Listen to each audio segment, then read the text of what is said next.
Well, my name is Ian Saint, and I am with PBS affiliate WOUB in Ohio, where you've got two shows coming up, North and South. I see you're going to be performing at the Robbins Theater in Warren on Friday, June 10th. And then on Saturday, you'll be at our amazing partner venue of the People's Bank Theater in Marietta. So we're really excited to welcome you to the Buckeye State. Meat Loaf has some really key history in Ohio, which we can talk about in a little bit. But I want to start out with explaining the show to our viewers, because I think oftentimes when we see tribute, we assume that it's entirely separate, and your tribute show is very connected to Meat Loaf. It was blessed by Meat Loaf, and you guys, as the Neverland Express, performed with Meat Loaf prior to his departure. So can you delve a little bit into who's going to be performing and their history with Meat Loaf? That's great. That's a great question. And Ian, thank you for doing your homework on that. Yes. I really appreciate that. I appreciate you doing the time, dude. You did your due diligence. Thank you. Good man. Yeah, so we, the Neverland Express, we are a Meat Loaf's band. This is not a tribute. It's impossible to tribute this because we played on the songs that we're playing live with Meat Loaf. Mm-hmm. We're the only show that's fully endorsed by Meat Loaf and Jim Steinman. So yeah, we can't call it a tribute. I wouldn't do that. It's a celebration. We are celebrating the life and legacy of Meat Loaf and Jim Steinman. So the fans can expect Bat Out of the Hell in its entirety. We're doing amazing songs off of Bat Out of the Hell 2. And yeah, we're looking at about, an hour and 95-minute show. It's going to be great. Wow. A lot of energy. Caleb sings so incredible. He really has grown into this position incredibly well. Mm-hmm. And what we love about Caleb is that he's not remotely trying to be Meat Loaf. He is Caleb Johnson singing Meat Loaf songs. And that's really important to us because we're not trying to replace Meat Loaf. That's an impossibility. To go there is just stupid, right? No one can replace Meat Loaf. So we have the longest standing member is John Michelli, our drummer. He started with Meat Loaf in 1992 as Anything for Love hit. So John's seen a lot. Myself, I've been with Meat for just over 20 years. And we also have Randy Flowers on second guitar. And he's been in the band for just about as long as I have, 20 years. Uh-huh. And then we have Lissa, because Meat always had a female nemesis, I guess you could say. Yep. Always somebody he was arguing with, for like Paradise by the Dashboard Light, And we have Lissa Lynn, who's crushingly beautiful and crushingly amazing. And she started with Meat Loaf in 2014. And on bass, we have Nick DiMacchino, who comes from the band 9 Days. They had a big song called Story of a Girl. And then on keyboards, we have Andy Ascalise. He comes from the Blue Oyster Cult Camp. Thank you for bringing this up, because Meat Loaf, yes, did give Caleb the blessing. But this is not a project that we did. It's not posthumous. It's not something that we're trying to cash in on. Right. I would never cash in on my boss. Sure. I loved him. He was my best friend. And trying to get not emotional here. Yeah. But so we did the show. We started the show because what happened was we were in Canada in it's like 2016, I think it was, and Meat Loaf passed out on stage in Edmonton. Yeah. And he was out pretty long on stage. We were worried about him. He was rushed to the hospital. Long story short, since then we had to cancel the Braver Than We Are World Tour. And Meat Loaf never got back on stage. Through that, he went into a few like pretty hardcore back surgeries. Yep. Okay. Here's where everything kind of comes together. All right. So he cancels the tour. He says, "Hey, Paul, give me 4 months." I said, "No worries, boss. Take what you need." After about 4 months, there was nothing. Like, okay, obviously I'm talking to him, but he's just not feeling right. So now we're going into 8 to 10 months without a show. And I'm getting really worried here, being the music director for Meat Loaf, I'm starting to lose the band. The band is, needs to survive, needs to find work. So I'm like, I'm losing my mind. I said, boss, I got to get the band. We got to get work. I said, here's what I'm going to do. I'm going to take the band out. We're going to play Meat Loaf music. I'm going to get somebody else to sing it so I can keep the band oiled for you at any time, can just step in. So that's how we started Bat. Okay. Yeah. Now Bat, again, it was set up to keep the band oiled. And at any moment when Meat felt, he could hop on a plane and it would immediately turn into a Meat Loaf show. No notice. People wouldn't even realize it.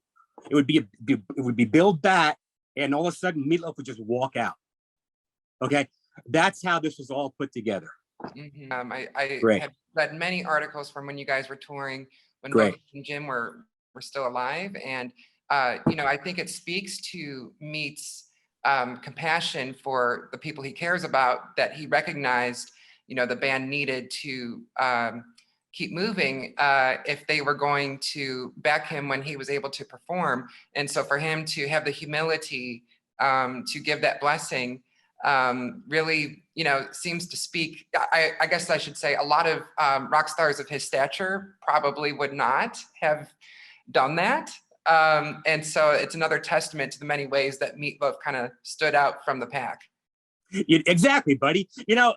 He always signed off too on his letters or emails or even on stage. The very last thing he said every night was, "Never stop rocking." Yeah. Never stop rocking. He scream it, and that's how we live, So he understood that, we got to keep going, boss. We're rocking this. You know what I mean? Absolutely. So that's him. Yeah. Well, to kind of, I guess, sew this part up, I guess an analogy that comes to my mind that I'm wondering if it's accurate is I kind of think about Bob Seger and the Silver Bullet Band, being the backing band for Bob Seger's compositions and, recordings and live shows. And it's kind of similar to if the Silver Bullet Band had been touring, if, Bob was down and out, and then kept it going after. That's right. Exactly. So exactly right. Since you guys are coming to Ohio and you're celebrating the history of Meat and the legacy and the incredible story of his very unorthodox trajectory, I think it's worth noting that Bat Out of Hell was released on Cleveland International Records. That's right. Which was an independent label ran by Steve Popovich out of Willoughby. Yeah. And my understanding is that Bat Out of Hell had been rejected by dozens of labels.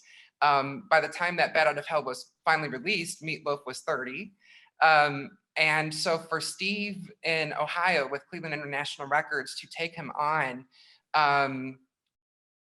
is really amazing. And so I know he worked very hard to promote that record. And of course, Meat toured exhaustively behind it as well. And they really faced an uphill climb to get that going. And it's just incredible to me that one of the largest selling albums in the world was put out by an independent label in Ohio. So did Meat ever, I guess, share with you anecdotes about that process of getting his big break from this indie label in Ohio and what the region meant to him? Great, man. I love the question. Thank you. What I can tell you, what he told me on this kind of stuff is really fascinating. Every label turned him down. He and Jim, down several times. David Sonnenberg, a manager at the time, he actually helped finance the record. And David still takes care of Jim Steinman's estate. He's still taking care of Jim. And David still has, David put together the Bat Out of Hell musical. Okay, so at that time, David was pulling his hair out, trying to get this stuff signed. And the problem that they faced, too, even prior to recording, was that it was impossible to capture the bombastic, as Steinman said, Wagnerian sound on a demo tape. So what Jim and Meat did, they would just go to each office of the record label and just sing and play live. Meat would go in there, just blow it up. Wow. It was just so, like you said, unorthodox. Yep. So that's how they got the deal. by doing it live in an office of a record, building, excuse me, A&R guy, excuse me. And yeah, so then they went up to New York and they tracked a record with, of course, Todd Rundgren, a brilliant producer, and he did an incredible job on it. And did it for very, very low money. And the one thing that Meat Loaf told me that he's upset about with the mix of Bat of the Hell is that there's no snare drum. He was upset about that still, and he still talked about that. I mean, yeah. I'm talking about last year, he still talked about that. And the other thing about the record that's interesting, I'm going to go off on a little tangent here, is that they recorded, those songs are so long, they couldn't fit it. When they finished the record, they're like, holy crap, they couldn't fit it on a vinyl, on a disc, on the record. Like, what are we going to do? So they sped up the machine. So, okay, in music terms, for any musicians out there listening to this, Bat of the Hell, for example, was recorded in the key of E, right? The lowest note in the guitar, which you're a bass player. Now on the record, it comes across in the key of F. That's how much they had to speed up the entire session to fit it onto vinyl.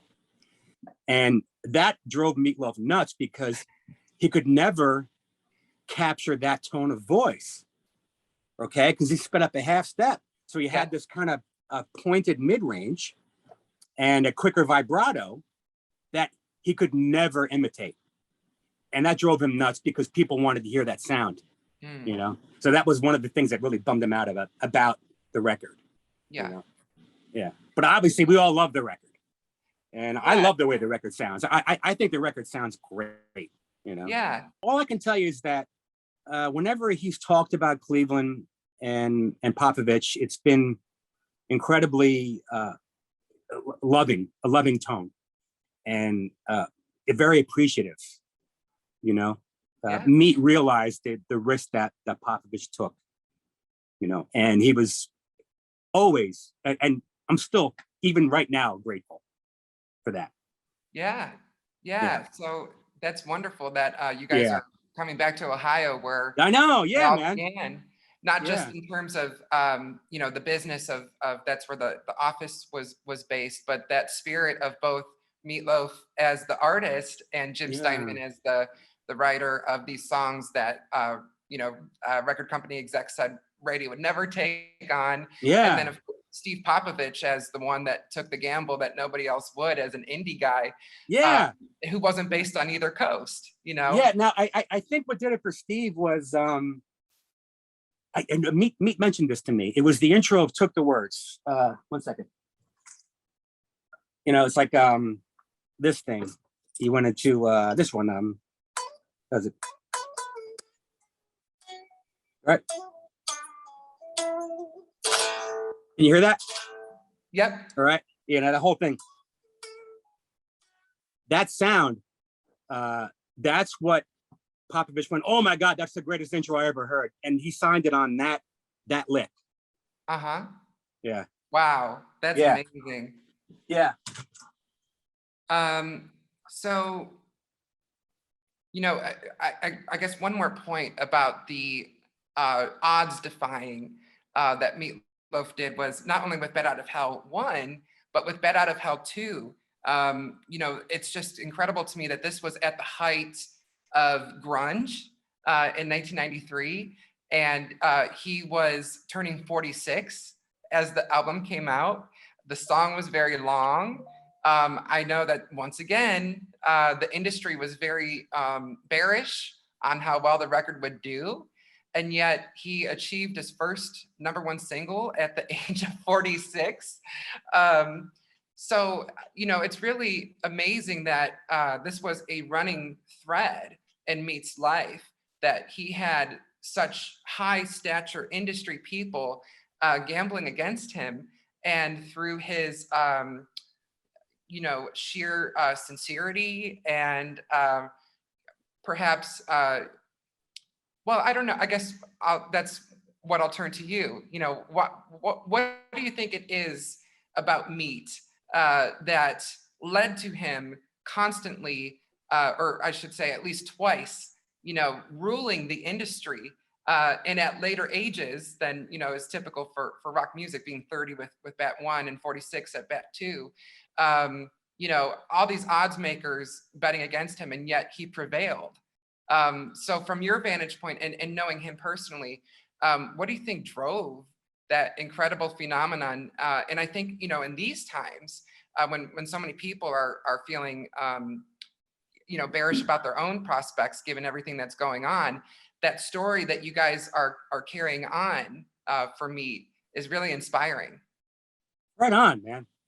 That's great. Great question. Okay, to answer your question, the secret weapon, I guess, is Jim Steinman. Mm. You cannot deny the songs. The songwriting is brilliant. And that's one thing I always say to people when they ask me. I personally, and I know I can speak for the band, we are so grateful and so lucky to have such incredible songs. Live, I look down at the set list, and I'm looking at, it happens all the time. I look at the set list, I go, wow, look at these songs, Bat of the Hell, Took the Words, Heaven Can Wait, Paradise by the Dashboard Light, I Would Do Anything for Love, just incredible music. And that is everything. People respond to good songs. That's what I think it is. And also, obviously, Meat Loaf's delivery. Meat Loaf needed Jim Steinman. And I personally believe Jim needed Meat Loaf. Although Jim has done incredible things with Celine Dion and Bonnie Tyler, incredible things. There were still, Jim needed Meat Loaf early on, and then as they grew, obviously, Jim being an incredible artist, he just, you know what I'm getting at. Yes. Now, Meat Loaf. Now, luckily, we've had some great songwriters. Like the records I've done with Meat Loaf. We had James Michael, Nikki Sixx writing songs, John Bon Jovi writing songs. So we've always had good songs, but nothing ever resonated the way a Jim Steinman song does with Meat Loaf. Yeah. And I know that Meat Loaf won't be mad at me for saying this, but his best stuff is with Jim Steinman. Yeah. And that's it. And that's the chemistry, and that's what made Meat Loaf sell. Jim Steinman. Yeah. Well, and so on that note, I do want to ask you about the Braver Than We Are album that you produced in 2016. That was the swan song, I suppose, in terms of material for both Meat Loaf and Jim Steinman. And that record, all songs were Jim's songs. And I, of course, at the time, you weren't aware that this would kind of be their swan song. But, same team that put out Bat Out of Hell 1 and 2. So can you talk a little bit about, and not only that, but you also had Ellen Foley, Carla DeVito singing on that record. Ellen being the one that sang Paradise by the Dashboard Light on the album, and then Carla being the one on the tour that folks will recognize from the music video. So can you talk about what it was like to record Braver Than We Are with that Bat team?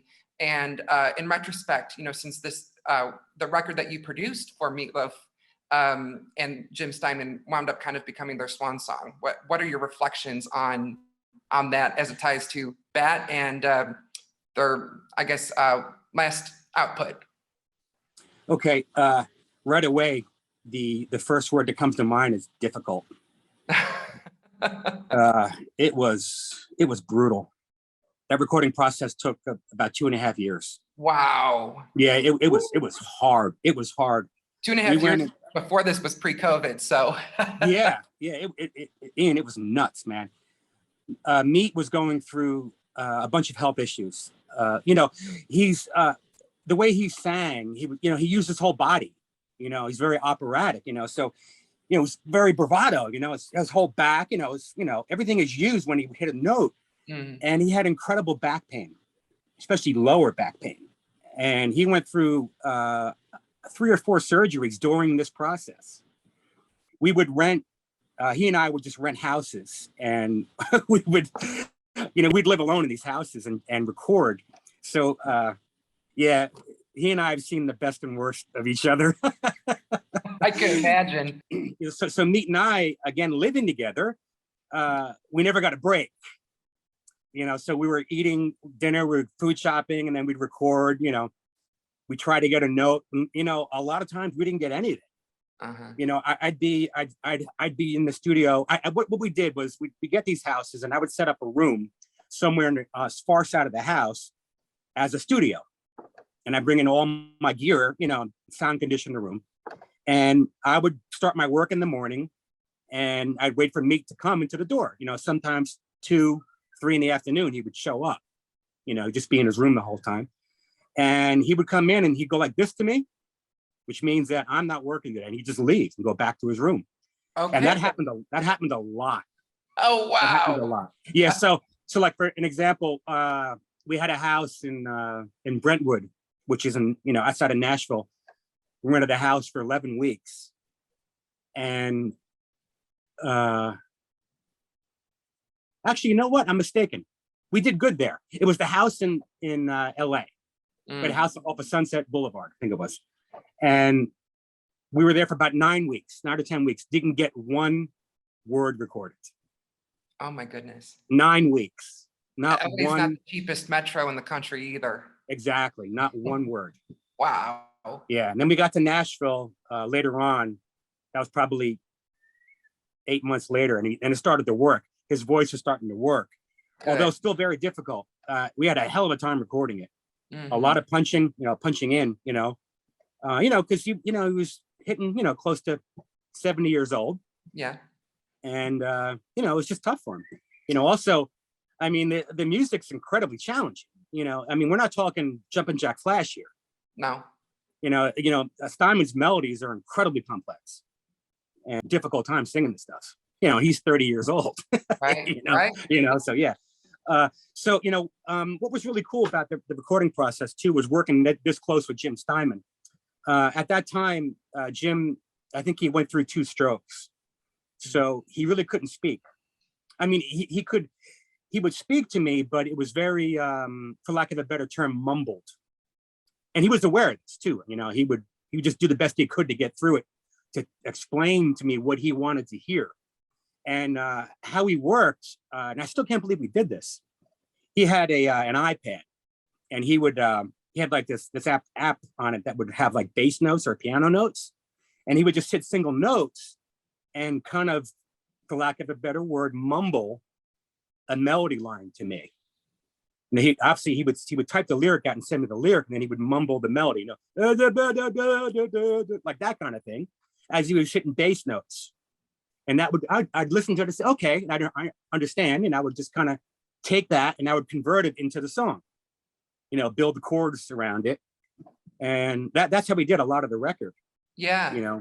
Yeah. And I can't even fathom that someone, who's such an epic lyricist like Jim Steinman and, known as one of the most, out of any, pop song chart topper lyricist, was so verbose and epic and everything. So to have the mind, but not the ability to put it out easily.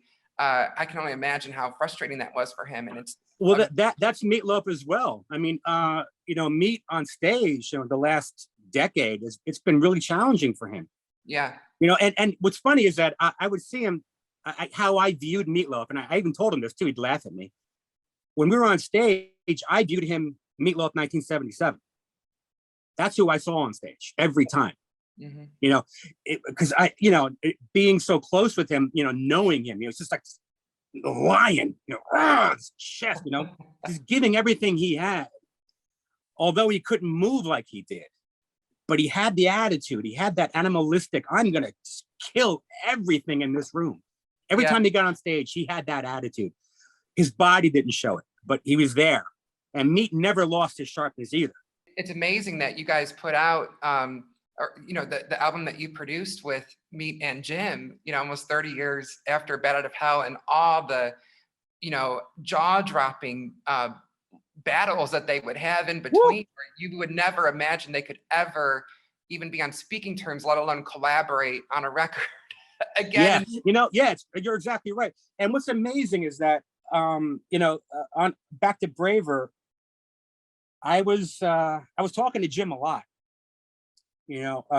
and at that time, there was a lot of love, respect, and appreciation for each other. You know, Meat and Jim were at a point where I believe they both were starting to realize their mortality.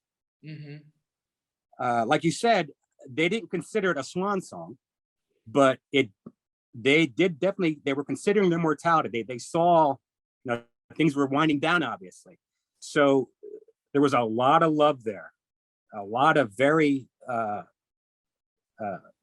lack of a better term, intimate moments on Zoom calls or phone calls, you know, very soft and understanding of each other. You know, it was really, really nice to see. Yeah. You know, so I'm saying this because when Jim passed away, Meat was devastated. If I'm not mistaken, Meat might have even referred to him as his soulmate, you know, platonically. Yeah, the brother, Yeah. total brother. Yeah, absolutely. I thought what he you know, said, you know, yeah, listening to them talk, you know, in the room, like we would have these conversations, you know, on the phone, but, you know, and I would just sit back and just listen in amazement, you know, how they would talk to each other, you know, and Jim was going through, he had difficulty speaking, but you know, you could hear the love in Jim's voice, you know. It's a really incredible partnership. Yeah. Wow. Yeah. Yeah. Gosh, that's absolutely incredible. And, you know, we're so excited that you are carrying the torch of both Meat Loaf and Jim, as you had been doing in their last few years of life with their blessing. And Ohio, of course, is a very significant state to both Jim and Meat. So it's great to see that come full circle to celebrate what an incredible story in rock and roll history that took place with several underdogs in our state, and you coming to Warren and Marietta to celebrate it. We're very excited to do that. To catch Meat Loaf's band, the Neverland Express, perform BAT, visit their website for tour dates, batexperience.com. Thank you for watching the WOUB PBS YouTube channel, and be sure to hit that subscribe button to catch more great content.